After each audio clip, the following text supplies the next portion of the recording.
السلام علیکم ورحمۃ اللہ وبرکاتہ۔ بسم اللہ الرحمن الرحیم، والصلاة والسلام علی رسولہ الکریم وعلی آلہ واصحابہ اجمعین، اما بعد۔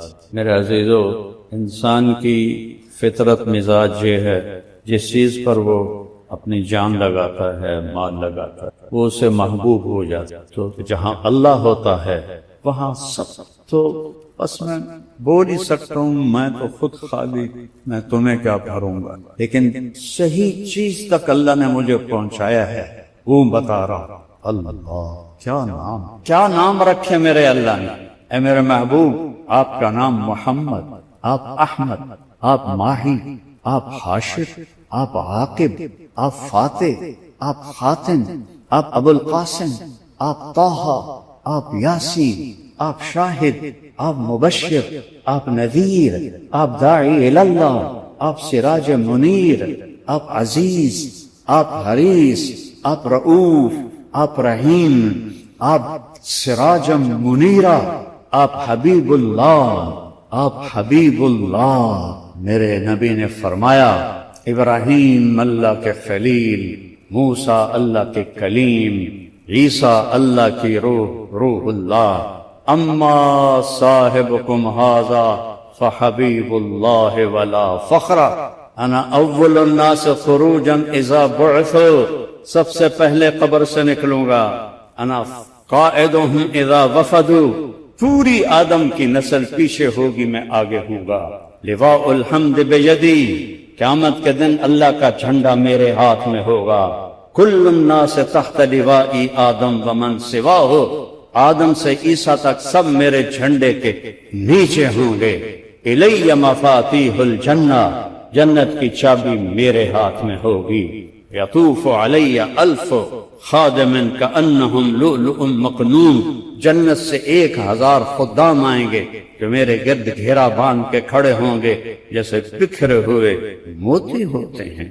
ان الجنت حرمت علی الانبیاء حتی ادخلها، نبیوں پہ جنت حرام ہے جب تک میں نہ چلا جاؤں، نبی امتوں پہ جنت حرام ہے جب تک میری امت نہ چلی جائے، اور جب سب پہ سناٹا ہوگا، انا خطیبہم اذا انصتوا، میں بولنے والا ہوں گا، جب سب پکڑے ہوئے ہوں گے، انا شافعہم اذا حبسوا، میری صرف شفاعت پر زمین ان کو چھوڑے گی، جب سب گھبرا رہے ہوں گے، انا مبشرہم اذا ایسوا، میں ان کو بشارتیں دینے والا تنہا ہوں گا، انی و امی علی قوم یوم القیامہ، قیامت کے دن میری امت اور میں ایک اونچے مقام پر کھڑے ہوں گے، عسیٰ ان یبعثک ربک مقاما محمودا، والضحیٰ واللیل اذا سجا، ما ودعک ربک وما قلا، وللآخرۃ خیر لک من الاولی، ولسوف یعطیک ربک فترضی، الم نشرح لک صدرک ووضعنا عنک وزرک ورفعنا لک ذکرک، انا اعطیناک الکوثر فصل لربک وانحر، ان شانئک هو الابتر، تبارک الذی نزل الفرقان على عبده ليكون للعالمین نذیرا، فلا وربک فلا وربک فلا وربک لا يؤمنون حتى يحكموك فيما شجر بينهم ثم لا يجدوا في أنفسهم حرجا مما قضيت ويسلموا تسليما، تبارك الذي نزل الفرقان على عبده ليكون للعالمين نذيرا، يا أيها النبي إنا أرسلناك شاهدا ومبشرا ونذيرا وداعيا إلى الله بإذنه وسراجا منيرا، والنجم إذا هوى ما ضل صاحبكم وما غوى، وما ينطق عن الهوى إن هو إلا وحي يوحى، علمه شديد القوى ذو مرة فاستوى وهو بالأفق الأعلى، ثم دنا فتدلى فكان قاب قوسين أو أدنى فأوحى إلى عبده ما أوحى ما كذب الفؤاد ما رأى أفتمارونه ولا ما يرى ولقد رآه نزلة أخرى عند سدرة المنتهى عندها جنة المأوى إذ يغشى السدرة ما يغشى ما زاغ البصر وما طغى لقد رآ من آيات ربه الكبرى. یہ ہے میرا رسول. سب سے پہلے شہید علی اکبر بن حسین. اہل بیت 18 تھا. اہل بیت میں سب سے پہلے شہید علی اکبر ہوئے، اور آپ نے جا کر ان کی لاش کو اٹھایا اور ایک طرف رکھ دیا. پھر حضرت جعفر کی اولاد عقیل عبداللہ محمد شہید ہوئے. پھر حضرت عبداللہ بن جعفر کی اولاد اون محمد شہید ہوئے. پھر آپ کے بھائی عثمان محمد عبداللہ ابو بکر شہید ہوئے. پھر عباس شہید ہوئے.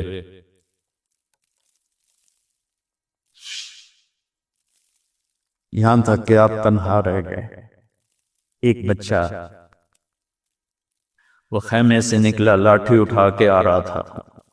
تو ایک کوفی نے کہا میں اسے بھی قتل کروں گا. دوسرے نے کہا معصوم بچوں کو کیوں مارتے ہو؟ کہ مار کے رہوں گا. اور اس نے تلوار کا وار کیا، ان کا پورا ہاتھ کٹ گیا.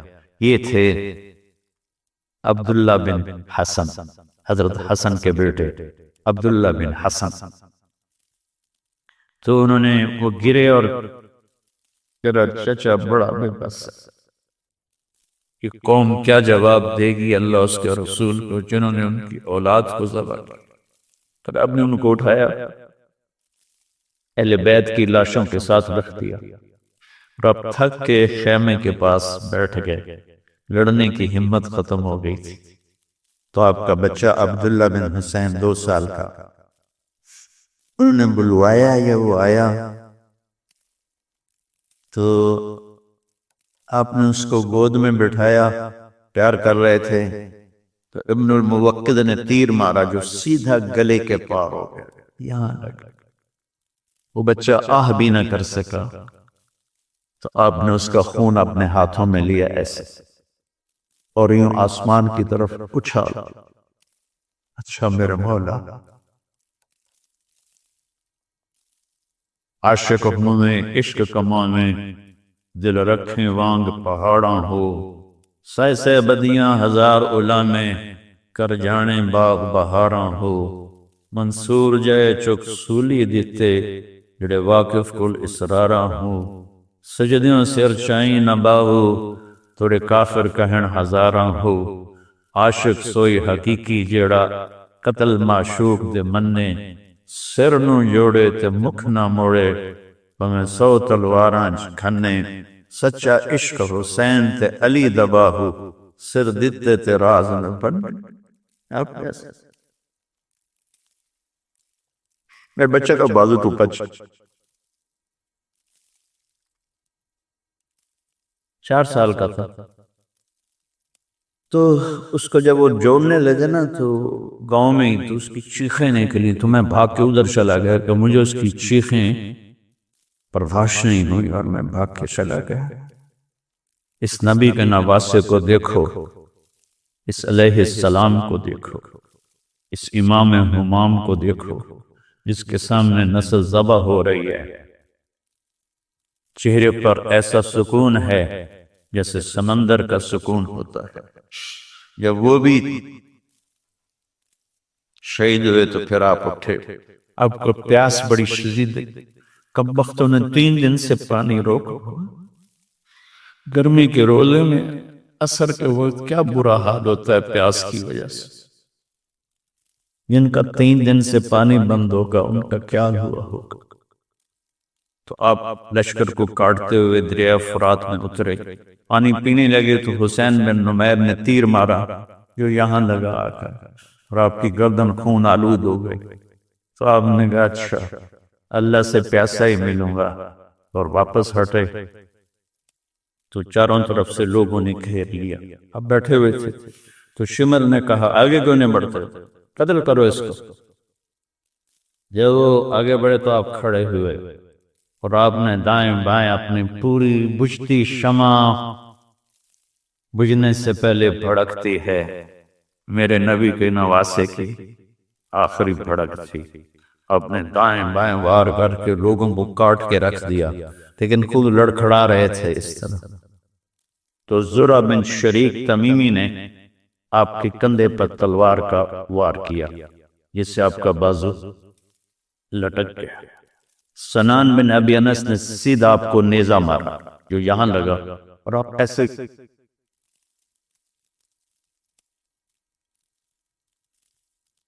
شمر نے کہا سر کاٹو.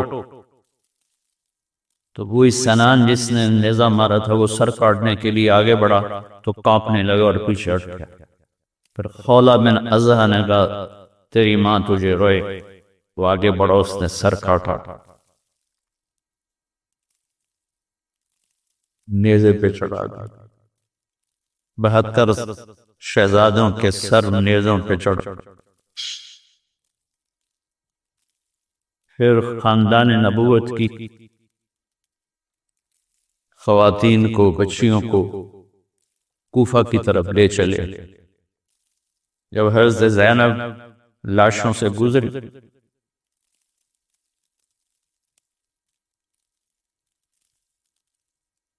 انہوں نے ایک مرثیہ پڑھا وا محمدا وا محمدا صلی علیک الالہ وملک السماء هذا حسین بالعراء مزمل بالدماء مقطع الاعضاء وا محمدا وا محمدا بناتک الصبایا وذریتک مقتل. اے ہمارے نبی، اے ہمارے نبی، ہمارے نانا، آپ پر اللہ کا سلام ہو، آسمان کے فرشتوں کا سلام ہو. آج حسین کی بارات ہے بڑی خوبصورت. آج اس نے اپنے خون کا سرخ جوڑا پہنا ہوا ہے، اپنی بوٹیوں کا ہار اپنے گلے میں سجایا ہوا ہے، تیرے پاس آنے کے لیے تیار ہے. آج آپ کی بیٹیاں قید میں ہیں، آپ کی اولاد قتل ہو گئی ہے. آپ حیران ہوں گے. اس مرثیے کو سن کر وہ کوفی لشکر بھی رونے لگا جس خبیثوں نے نسل ذبح کی تھی. پھر کوفے کے دربار میں ابن زیاد کے سامنے پیش کیے گئے سارے. حسین علیہ السلام کا سر سامنے رکھا تو اس نے اسے چھڑی لے کر منہ پہ مارا ایسے ہونٹوں پر. تو زید بن ارقم رضی اللہ تعالیٰ عنہ کھڑے ہو کر رونے لگا بدبخت ان ہونٹوں سے چھڑی کو ہٹا، میں نے اس پر اللہ کے نبی کے ہونٹوں کو لگتے ہوئے دیکھا ہے، ان ہونٹوں کو چوما ہے. کہنے گا تو بوڑھا ہے ورنہ میں تیرا بھی سر اڑا دیتا. پھر زین العابدین بیمار تھے، زندہ تھے، انہوں نے کہا اس کا بھی سر اڑا دو. تو زینب ان سے لپٹ گئی، ابھی تک تیرا غصہ ٹھنڈا نہیں ہوا، اتنے خون بہانے کے بعد بھی تیری پیاس نہیں بجھی، اس کے ساتھ مجھے بھی قتل کر. تو پھر کیا اس کے دل میں آیا، اس نے آپ کو چھوڑ دیا. اور پھر یہ سارا قافلہ یزید کے پاس بھیجا، جو کہتے ہیں یزید کا اس میں کوئی قصور نہیں تھا، وہ کم بخت اس پہ اس نے کہا تو نہیں تھا پر راضی تو تھا. جب یہ قافلہ پیش آیا تو آپ نے تو وہ یزید نے امام زین العابدین علیہ السلام سے کہا دیکھا تیرے باپ نے میرے خلاف بغاوت کی تو اللہ نے اس کا کیا انجام کیا. تو انہوں نے فرمایا کہ کل نہیں یصیبنا الا ما کتب اللہ لنا، جو ہوتا ہے میرے اللہ کی طرف سے. تو یزید نے اپنے بیٹے سے کہا جواب دو، تو اس سے کوئی جواب نہیں بن پڑا، تو پھر یزید نے کہا ما اصابکم من مصیبت فبما کسبت ایدیکم، جو کچھ تمہارے ساتھ پیش آیا تمہارے گناہوں کی وجہ سے پیش آیا ہے، یہ مجرم نہیں ہے۔ اس کی صفائی پیش کرتے ہیں۔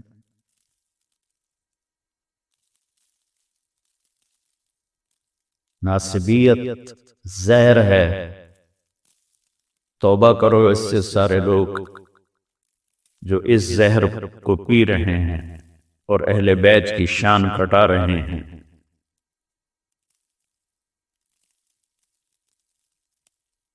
پھر اس نے مدینے روانہ کر دیا، حسین کا سر ساتھ گیا۔ زیادہ صحیح یہ ہے کہ حسین کا سر حضرت فاطمہ رضی اللہ عنہ کی قبر کے ساتھ دفن کیا گیا، اور جب پہنچی حضرت زینب اللہ کی نبی کی قبر کے ساتھ، سارا مدینہ اکٹھا تھا۔ پھر وہاں جو انہوں نے فریاد کی ہے، آسمان بھی رویا ہوگا اور زمین بھی اور فرشتے بھی۔ میں نے مختصر سا سنا دیا ہے آپ کو۔ پیغام حسین یہ ہے اللہ سے وفا کرو، اللہ کے رسول سے وفا کرو۔ لیکن 10 دن شیعہ بھی روتے ہیں، سنی بھی روتے ہیں۔ کوئی جھوٹ سے توبہ کرتا ہے، کوئی زنا سے توبہ کرتا ہے، کوئی شراب سے توبہ کرتا ہے، کوئی رشوت سے توبہ کرتا ہے، کوئی ملاوٹ سے توبہ کرتا ہے، کوئی دھوکہ دینے سے توبہ کرتا ہے، کوئی ظلم کرنے سے توبہ کرتا ہے۔ تو ان آنسوؤں کا کیا فائدہ جو ہماری زندگی بدل نہ سکیں، جو ہمیں حسینی طریقے پر نہ چلا سکیں۔ تو میرے بھائی بہنوں، اللہ سے دعا کریں کہ اللہ ہمیں ان کی جوتیوں میں جگہ دے دے جنہوں نے اللہ کے نام کو زندہ کیا اپنی جانوں کی قربانی دے کر۔ اللہم لک الحمد کما انت اہلہ فصل علی محمد کما انت اہلہ وفل بنا ما انت اہلہ انک اہل التقوی و اہل المغفرہ۔ میرے مالک، ہمارے پاس سمندر جتنے آنسو ہوں، سمندر جتنے، بارش کے قطروں جتنے ہمارے آنسو ہوں، درختوں کے پتوں کے برابر ہمارے آنسو ہوں، ریت کے ذروں کے برابر ہمارے آنسو ہوں۔ اب تیرے حبیب کی اولاد کا غم کا حق ادا نہیں کر سکتے۔ یعنی تیرے نبی نے کبھی سینے سے لگا، کبھی کلام پہ بٹھایا، کبھی کمر پہ بٹھایا، کبھی اپنے ساتھ سلایا، ان کے لاڈ انہیں اس طرح ذبح کر دیا کہ تاریخ کے اوراق بھی روتے ہوں گے جن پر یہ قصہ لکھا ہوگا، چلنے والے قلم بھی روتے ہوں گے جو یہ قصے کو لکھ رہے تھے۔ جن انس اس دن روئے ہوں گے جس دن تیرے حبیب کے نواسے تیری اولاد سمیت شہید کر دیا گیا تھا۔ تیرے مولا، تو نے تو انہیں بڑے درجے دے دی ہوگے، ہمیں ان کے مراسیوں میں قبول فرما، ہمیں ان کے مراسیوں میں قبول فرما، ہمیں ان کے نوکروں میں قبول فرما۔ یہ قربانی تیرے نبی کی اولاد نے دی، ہمیں اس کی قدردانی نصیب فرما، ہمیں اس کی قدردانی نصیب فرما، ہمیں اپنے اور اپنے حبیب کی اطاعت نصیب فرما، ہمیں اہل بیت کی محبت نصیب فرما، ہمیں ناسبیت سے بچا، ہمیں اہل بیت کی محبت نصیب فرما اور رسول کی محبت نصیب فرما۔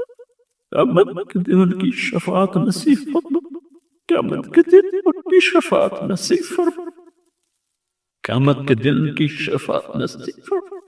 یا اللہ، آج پوری امت ظلم و ستم کا شکار، آج پوری امت کا طاقتور ظالم بنو اور غریب مظلوم بنو۔ یہ ظلم سے نفرت، یا اللہ پوری امت کو ظلم و ستم سے بچا دے، پوری امت کو نافرمانی سے بچا۔ اتنا مقدس خون کسی کا نہیں تھا اتنا تیرے نبی کے نواسے کا تھا، ان کی اولاد، اتنا علی اکبر کا تھا، اتنا عبداللہ بن حسن کا تھا، اتنا عباس بن علی کا تھا، اتنا ابو بکر بن علی کا تھا، اور حسین کا خون تو میرے مولا ایک قطرہ زمین آسمان پہ باری ہوگا۔ یا اللہ ہمیں معاف کر، انہوں نے تیرے نبی کے نواسے پہ یہ ظلم کیا، جہاں جہاں ان کی قبریں ہیں وہ آگ سے بھری ہوئی ہوں، اور ہر آنے والا لمحہ ان کے عذاب کو بڑھا رہا ہو اور ان پر شدت کو بڑھا رہا ہو۔ یا اللہ، یا اللہ، یا اللہ، ہم سب سے راضی ہو جا، ہم سب سے راضی ہو جا۔ ہمیں ایسی موت نہ دے کہ ہم ظالم بن کر مریں، ہمیں ایسی موت نہ دے کہ ہم بدبخت بن کے مریں، ہمیں ایسی موت نہ دے ہم لوگوں کے حقوق مار کے مریں، ہمیں ایسی موت دے کہ تو بھی راضی، تیرا حبیب بھی راضی۔ یا اللہ، ایک عمر گزر تیرے نبی کے گھر کی شان بیان کر، مجھے ان کا مراسی بتا کر، مجھے ان کا مراسی، مجھے ان کا مراسی بنا کر۔ یا اللہ، ان کی شفاعت نصیب کر، ان کے دائیں بائیں جنت میں جگہ نصیب کر، اپنے حبیب کے ہاتھوں حوض کوثر پہ پانی پلا۔ یا اللہ، پوری امت اس وقت گمراہی کا شکار ہے، انہیں ہدایت نصیب فرما دے، انہیں ہدایت نصیب فرما دے۔ عرب و عجم گمراہی کا شکار ہے، انہیں ایمان کی روشنی دے دے۔ پوری دنیا کے 5.5 ارب غیر مسلم ہیں، ان کو یا اللہ ایمان دے دے، ہدایت دے دے، اسلام کی دولت دے دے۔ یا اللہ، جب ہمارا جانے کا وقت آئے تو ایمان پہ ختمہ ہو، تو ہمیں دیکھ کے خوش ہو، تو ہمیں دیکھ کے خوش ہو جائے، تیرا نبی خوش ہو، ان کا گھرانہ خوش ہو۔ یا اللہ، ہمیں بری موت سے بچ، نافرمانی والی موت سے بچ، کفر والی موت سے بچ۔ یا اللہ، ہم سب کو قبول فرما۔ یا اللہ، یہ جتنے دوست آئے ہوئے ہیں، پی ٹی وی والے، کیمرے والے، ان سب کو، ان کی نسلوں کو آباد فرما، قبول فرما، شاداں و فرحاں فرما۔ یہ میرا چھوٹا سا ایک ادارہ ہے جو میں نے اپنی جنت کے لیے بنایا ہے، اسے قبول فرما دے، اس کو علم کا سمندر بنا دے، علم کا دریا بنا دے، اس میں پڑھنے پڑھانے والوں کو، ان کی نسلوں کو خوشحال فرما، آباد فرما۔ جو ہم میں ایمان پہ چلے گئے ان کے درجوں کو بلند فرما، ان کی قبروں کو ٹھنڈا فرما۔ جب ہمارے جانے کا وقت آئے تو تو اپنی رضا پر ہماری واپسی مقدر فرما۔ وصلی اللہ تعالی علی نبی۔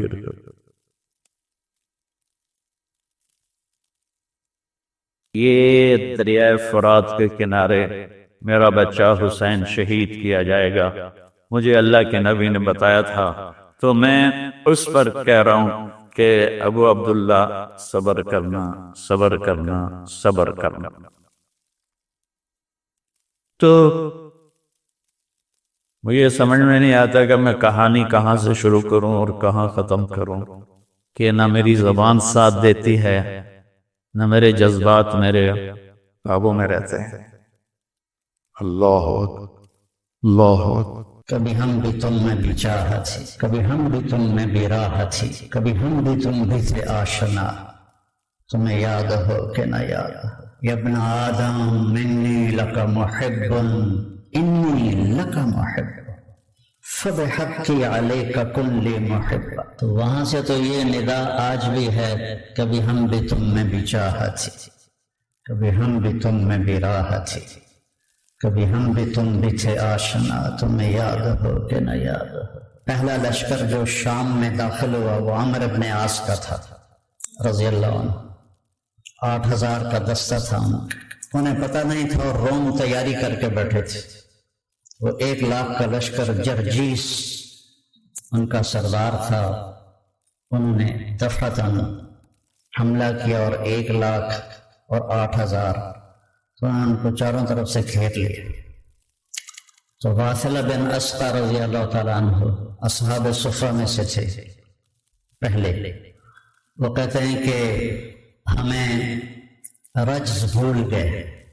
عرب لڑائی میں جو شعر پڑھتے تھے انہیں رجز کہتے تھے، لیکن ہمیں رجز بھول گئے اور ہم نے سمجھا ہا ہن المحشر اليوم، آج یہیں ہماری قبریں بنیں گی، اور ما کان قولنا الا ان یا رب محمد انصر امت محمد، ہم سب کی زبانوں پر ایک بول تھا، یا رب محمد انصر امت محمد، اور 30,00,000 کے مجمع کی آہ و بکا نہیں تھی، ایک لفظ یا رب محمد انصر امت محمد۔ عبداللہ بن عمر بھی اس لشکر میں تھے، فرماتے ہیں کہ جب زوال ہوا اور سورج ڈھلا تو میری نظر پڑی آسمان پر، تو ان فرجت السماء فرجت، میں نے دیکھا آسمان پھٹ گیا، وخرجت منها خیول شہر،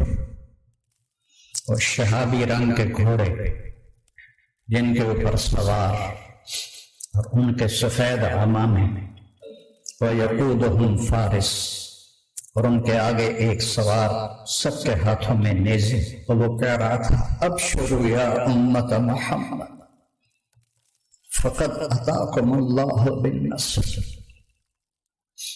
غزہ کے لیے کتنی دعائیں ہو رہی ہیں، کتنے معصوم بچے ذبح ہو گئے، کتنے بوڑھے جو شہید ہو گئے وہ تو مزے میں چلے گئے، لیکن جو زخمی ہو گئے، معذور ہو گئے، ماں باپ مر گئے، خیموں میں پڑے، ابشروا یا امت محمد قد اتاکم اللہ بالنصر، اے امت محمد تمہیں بشارت، تمہارا رب تمہاری مدد کے لیے آ گیا۔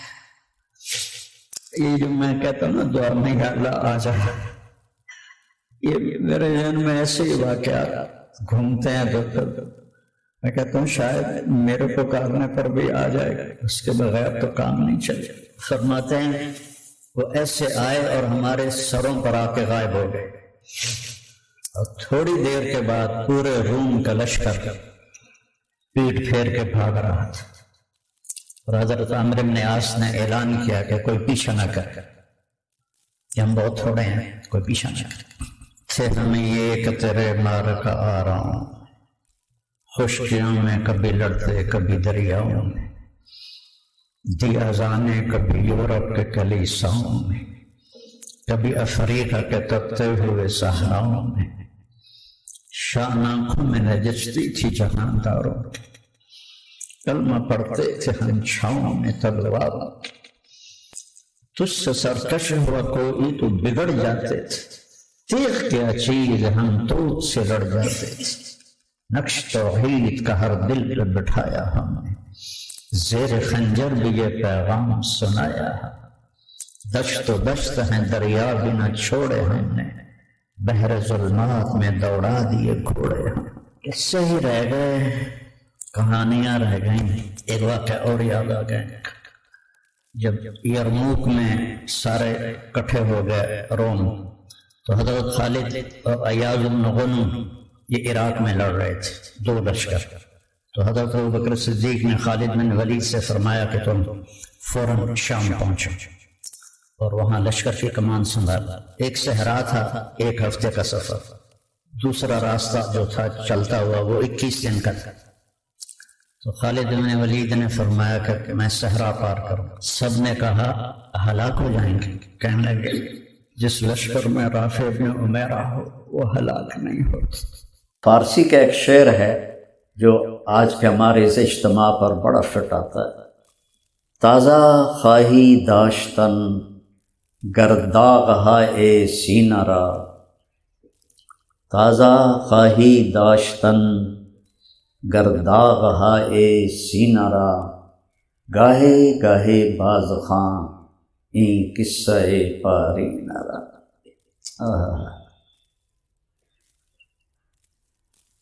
اس کو امرؤ القیس نے کہا ہے کفا نک من ذکرى حبیب و منزل بسقط اللواء بین میاں چنو و طلبہ۔ عبد الحکیم، یہ گاہے گاہے بعض خاں، خیر فارسی تو نہ تمہیں آتی نہ مجھے آتی ہے، اشعار یاد ہیں فارسی کے، تو وہ کہہ رہا ہے کہ دل کے داغوں کو اگر زندہ رکھنا ہے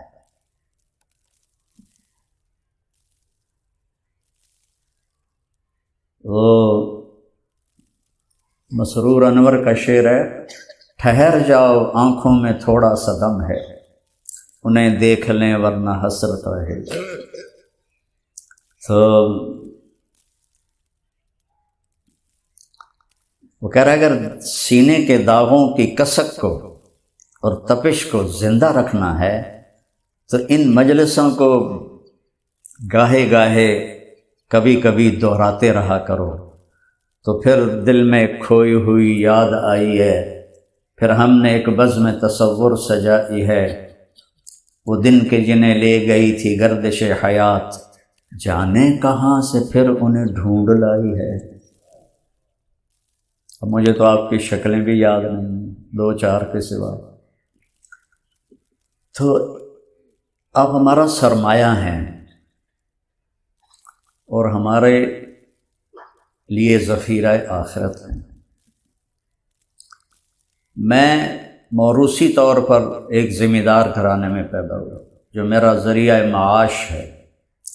میں نے اس 70 سال کی زندگی میں صرف 4 مہینے ذمہ دارہ کیا ہے، 4 مہینے۔ پھر میری زندگی یا مدرسہ ہے، سب سے پہلے نمبر پر تبلیغ ہے، مدرسہ ہے، مطالعہ ہے، اور اللہ کے نام پر چلنا اور پھرنا۔ تو میری گندم کپاس چاول چنا آپ لوگ ہیں، میرے آم امرود کنو مالٹے آپ لوگ ہیں، آپ میں سے ہر بچہ میرے لیے ایک پودا ہے، اور ایک پودا بھی ہل جائے نا تو دل پہ چوٹ پڑتی۔ میں نے باغ لگوایا، کوئی 400 آم کے پودے لگوائے، تو میں اس وقت فجر کے بعد، اب تو فجر کے بعد مجھے سونا پڑتا ہے کہ میرا سر درد ہی ایسا ہو گیا ہے کہ میرا چھٹکارا نہیں ہو رہا، تو وہ میں نے ایک لمبا چکر لگایا، اور واپسی پر میرے ساتھ کون تھا یاد نہیں، میں اس سے باتیں کرتا ہوا آ رہا تھا، تو میرا منہ ادھر تھا اور وہ جو پلاٹ تھا جس میں وہ پودے تھے وہ ادھر تھا۔ تو اس سال کورا شدید پڑا، یعنی ہوا کی نمی برف کے ٹکڑے بن جاتی ہے، وہ زمین پہ گرتی ہے، اس سے چھوٹے پودے جل جاتے ہیں۔ تو میں پتہ نہیں ایک کوئی بات بڑے جوش سے کہہ رہا تھا، تو میں نے ایسے دیکھا تو 400 کے 400 ختم ہوئے پڑے تھے، تو میرا کلیجہ منہ کو آ گیا، میری بات ہی بند ہو گئی۔ تو تم اس سے قیمتی پودے ہو، وہاں تو پھر دوبارہ بھی لگ جائیں گے، لیکن تم میں کوئی اپنے مقصد سے ہٹتا ہے تو وہ تمہارا نقصان ہی نہیں، میرا بھی نقصان، کہ اس باغ کو پانی سینچنے کی توفیق اللہ نے میرے مقدر میں لکھی۔ تو میں ساری زندگی مثبت چلا ہوں، مثبت، کبھی منفی نہیں چلا، مجھے کسی سے نفرت نہیں، میرے دل میں کسی کے لیے بغض نہیں۔ اختلاف مجھے اپنے استادوں سے بھی ہوا، میں نے اپنی شاخ الگ کی، میرا اختلاف تھا، اختلاف تو میں نے اپنے بڑوں سے بھی کیا، لیکن مجھے کسی سے نفرت نہیں، میں کسی کو حقارت کی نظر سے نہیں دیکھ سکتا۔ جب میں طوائفوں کو بیٹی کہہ سکتا ہوں تو تم خود سوچو کہ میرے اللہ نے میرے اوپر کتنا کرم کیا۔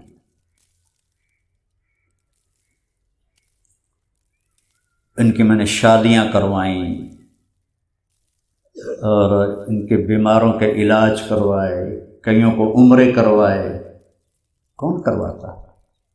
شاہ اسماعیل شہید کا ایک واقعہ ہے صرف، جو وہ موتی نامی طوائف کے کوٹھے پر گئے تھے، یہاں 250 طوائفیں تھیں جن سب کی خدمت کرنا کا مجھے اللہ تعالیٰ نے موقع دیا۔ تو جو چیز رواج میں ہوتی ہے اسی پر لوگ چلتے ہیں۔ اب دینی طبقہ اور مدارس کا طبقہ جب وہ مدرسے سے نکلتا ہے تو وہ کہتا مجھے کہیں پڑھانے کی جگہ مل جائے، مجھے کوئی مسجد مل جائے، مجھے کوئی مدرسہ مل جائے، میں اسکول ٹیچر بن جاؤں، بس یہاں ذہن گھومتا ہے۔ اب دعوت کے کام کو اللہ نے زندہ کیا تو کچھ وقت میرا تبلیغ میں لگ گیا، باقی میں چاہتا ہوں میں کہیں پڑھاؤں، چونکہ یہ ایک رواج میں آئی ہوئی چیز ہے، لیکن میں کسی کی انسانی خدمت کروں، کسی کی مادی خدمت، انسانی تو یہ سب سے بڑی انسانی خدمت تو یہ ہے جو مسجد کا بچہ کر رہا ہے، جو مدرسے کا بچہ کر رہا ہے، جو ہے آپ قرآن کے قاری کو آپ سب سوچتے ہو کہ قرآن پڑھانے کی بجائے مجھے کہیں کتابیں پڑھانے کا موقع مل، یہ کتنی بڑی ہماری کج فہمی ہے کہ قرآن سے بڑی بھی کوئی کتاب ہو سکتی۔ خیرکم من تعلم القرآن وعلمہ، خیرکم من تعلم المنطق وعلمہ، خیرکم من تعلم قدوری وعلمہ۔ قرآن ہے لیکن اس کو بہت گھٹیا سمجھا جاتا ہے، اس سے بڑی چیز کیا ہو سکتی ہے کہ آپ اللہ کی کتاب براہ راست پڑھا رہے ہیں۔ تو یہ ماحول کی چیزیں ہیں، اس سے ہٹ کر جب تک سیرت پہ نظر نہیں ہوگی ہم نے کیسے زندگی گزارنی ہے پتہ نہیں چلے۔ اکابر میں اٹکے رہو گے اور سیرت کو نہیں دیکھو گے تو تمہارے سامنے دین کی پوری تصویر نہیں آئے گی۔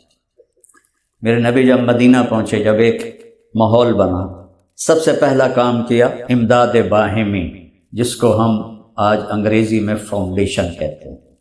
امداد باہمی، سیکھنے سکھانے، دعوت دینے، دعوت کے وفد بھیجنے سے بھی پہلے آپ نے کیا کیا؟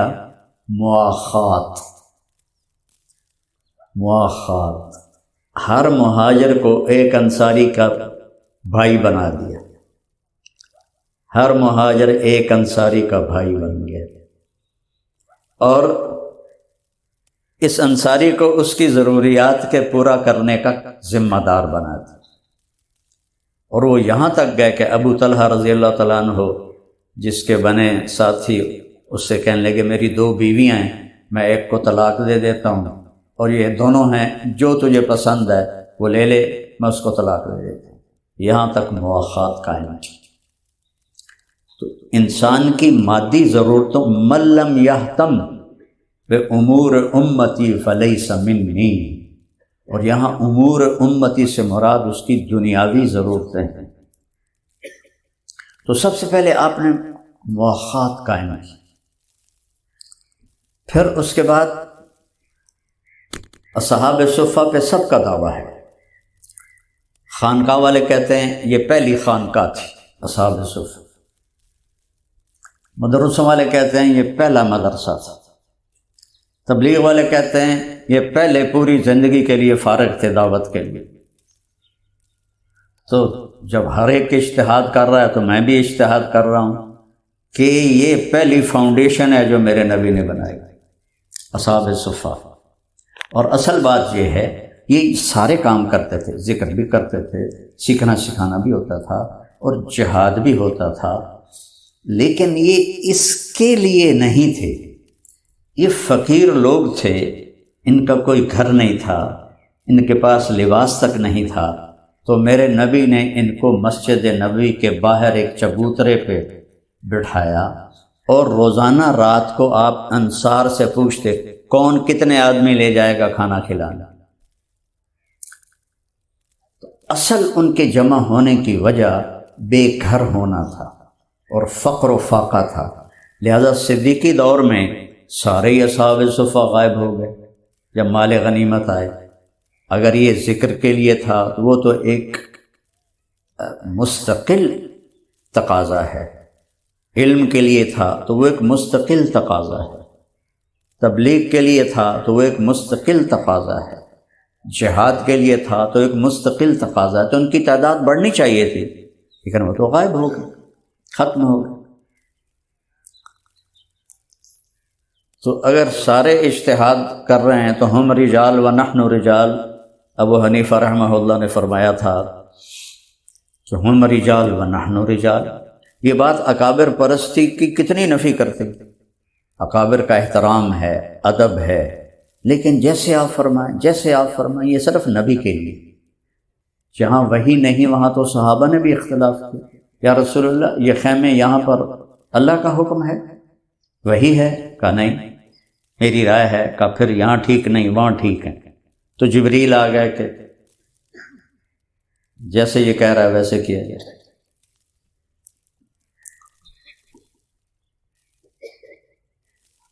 آپ نے 2 رکعت عصر کی نماز پڑھا دی تو سب خاموش، تو ذوالیدین کھڑے ہو گئے، اقصرت الصلاۃ ام نسیت یا رسول اللہ؟ تو آپ نے کہا کل ذالک لم یکن، کہنے کا بعض ذالک قد کان۔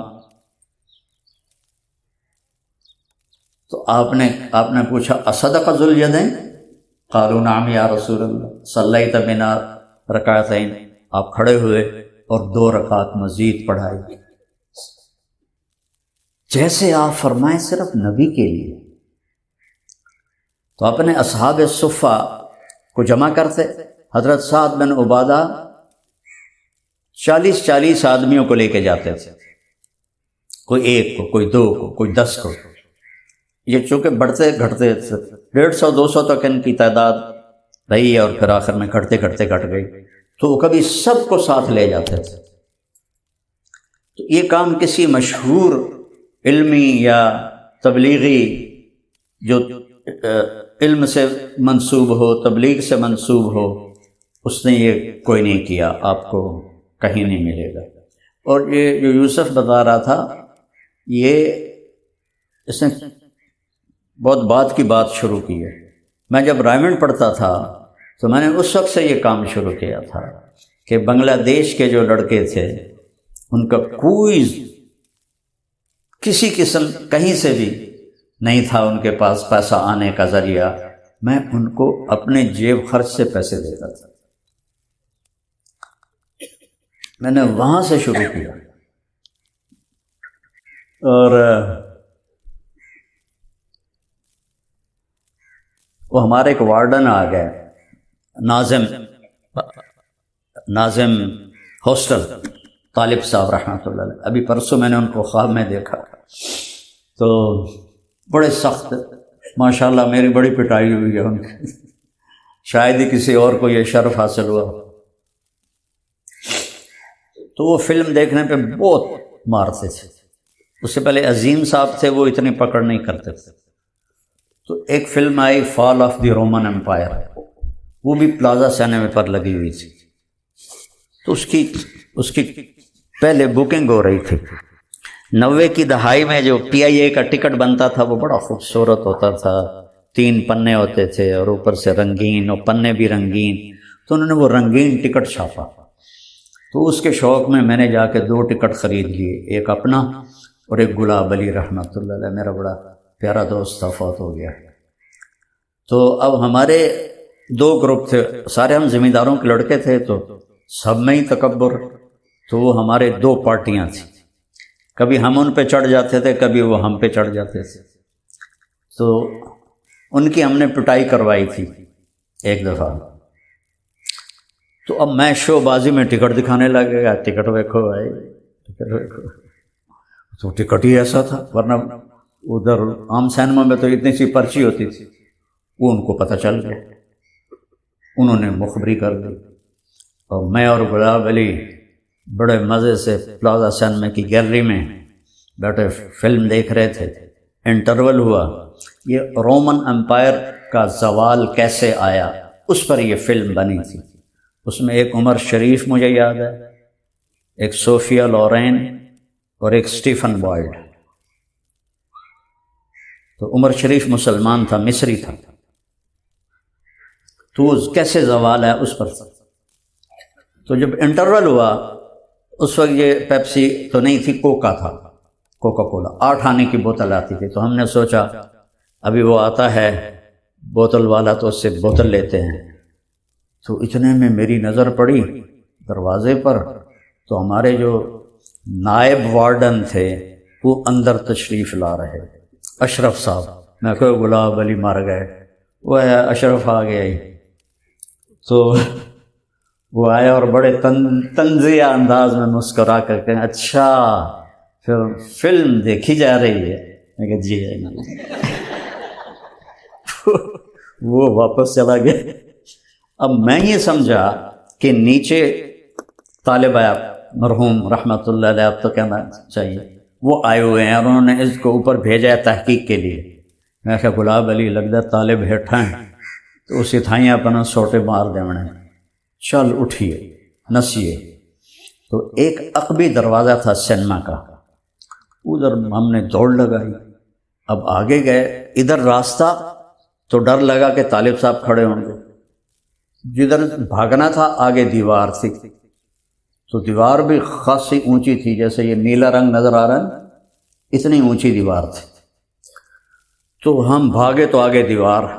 تو خیر اس وقت بچپن جوانی میں نے جمپ لگایا اور دیوار پہ ہاتھ ٹک گئے، تو میں نے اپنے آپ کو اٹھا کے دیوار پہ. پھر گلاب علی نے بھی ایسے کیا. ہم دونوں نے گھر میں جمپ، آگے گھر تھا پرائیویٹ، اس میں جمپ کیا تو ان کا کتا بھو بھو کرتا ہمارے پیچھے لگ گیا. اب ہم آگے آگے کتا پیچھے پیچھے، ہم آگے آگے کتا پیچھے پیچھے. وہ اللہ نے کرم کیا کہ ان کے گیٹ کا چھوٹا دروازہ کھلا ہوا تھا، تو ہم نے چھلانگیں لگائیں اور پار نکلے. اور گلاب علی جو تھا وہ تو دوڑ گیا پیپل ہاؤس، اس کا چچا MPA تھا، وہ تو 3 دن آیا ہی نہیں. اب میرا تو کوئی چچا MPA نہیں تھا، تو میرا کزن تھا گورنمنٹ کالج میں، لیاقت حیات. میں اس کے پاس چلا گیا، میں کہا بھائی میری جان بچا، طالب میں نہیں چھڑنا. تو وہ شام تک تو میں رہا، تو اس سے آگے تو پھر اور جرم پہ جرم ہو جاتا. تو پھر انہوں نے اپنے نوکر کو بھیجا جو ہاسٹل سے نوکر ملتے تھے. تو اس نے آ کر کہا جی لیاقت صاحب کہہ رہے سن کہ بھائی طارق جمیل صاحب میرے کو سن. ہاں منو پتہ ہے، تو جا. اس کو جب کسی کو اتنا بڑا تھا وہ ایک سیف، اس میں اتنا موٹا تالا تھا، اس کی چابی ان کے پاس ہوتی تھی. جس کی پٹائی کرنی ہوتی تھی نا، چابی اس کو پکڑاتے تھے، اے ذرا تالا کھولے آجے. مجھے چابی پکڑائی، اے تالا کھولے آجے. میں نے کہا یا اللہ یہ تو میرے بھی تالے کھول دے گا. تو میں نے تالا کھولا، اے ذرا کڑے آجے، بیت کڑے آجے. اتنا بڑا اس کا بیت تھا. انہوں نے کہا آ جا پترا ہوں. اور وہ یہاں ہاتھ رکھتا تھا اور اتنا جھک کے مارتا تھا، تو وہ بیت اندر گھس جاتا تھا. یہاں پتہ نہیں اس میں نے کتنے مارے. گلاب علی آیا چوتھے دن، اتنے جو بھول بھلا آ گیا، ٹکٹ بھی تیرا میں بھریا. تو آپ تو بچ گئے ہیں، تو مینو سوٹے پائے گئے. تو یہ کام تو میں نے وہاں سے شروع کیا تھا.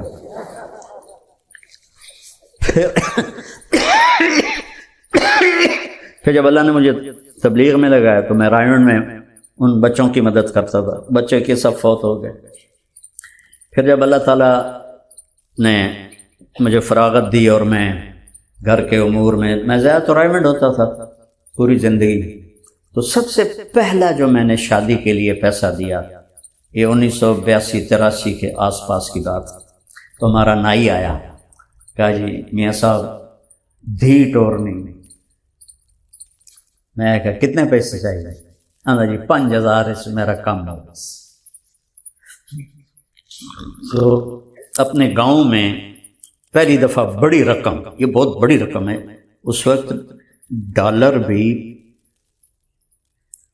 4 روپے کا تھا.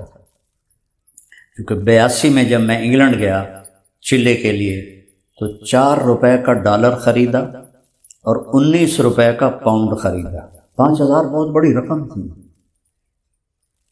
تو اس کے بعد پھر چونکہ میرا ایک نام بنتا گیا تو میں اس طرح لوگوں کو دیتا تھا، جو آ گیا دے دیا، جو آ گیا دے دیا۔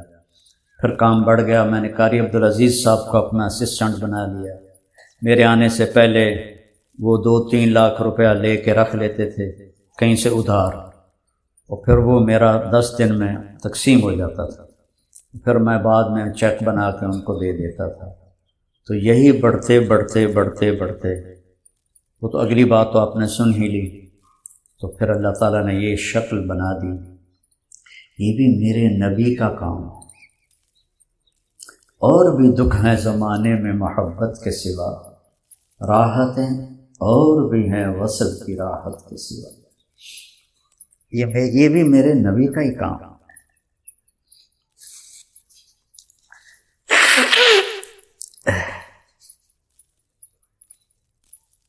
لیث بن سعد رحمۃ اللہ علیہ امام مالک کے ایسے پائے کے آدمی ہیں، علم میں ہو سکتا ہے تھوڑا اوپر ہی ہوں، لیکن مقدر امام مالک کا بڑا تھا، ان کو شاگرد ملے ایسے۔ پھر دوسرا وہ مدینہ میں تھے تو ان کا علم پھیل گیا۔ لیث بن سعد مصر میں تھے، مصر کوئی علمی مرکز نہیں تھا، تو اس لیے ان کی بات وہ اس طرح نہیں چل سکی۔ روزانہ ان کا دسترخوان لگتا تھا اور گوشت، شوربہ، تو جب وہ ہر ایک کے لیے پلیٹ الگ ہوتی تھی، تو جب وہ شوربہ ختم ہوتا تو پلیٹ میں 1 دینار پڑا ہوتا تھا،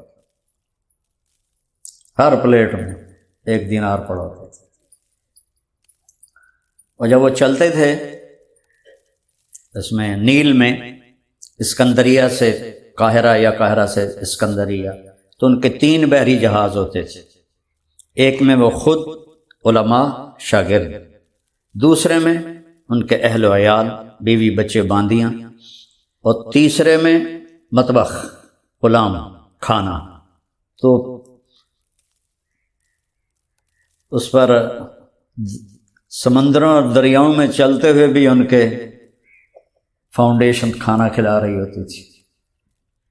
تو چونکہ آپ بچوں کو مطالعے کا ذوق نہیں، میں غلط کہہ گیا ہوں، آپ صرف درسی کتابیں پڑھتے ہیں، سیرت اور سیر الصحابہ اس کے پڑھنے کا ذوق کوئی نہیں، یا پھر اپنے اکابر کی کتابیں پڑھتے ہیں، تو ان میں عبادت ہے، انسانوں کی ضرورتوں کا خیال کوئی نہیں۔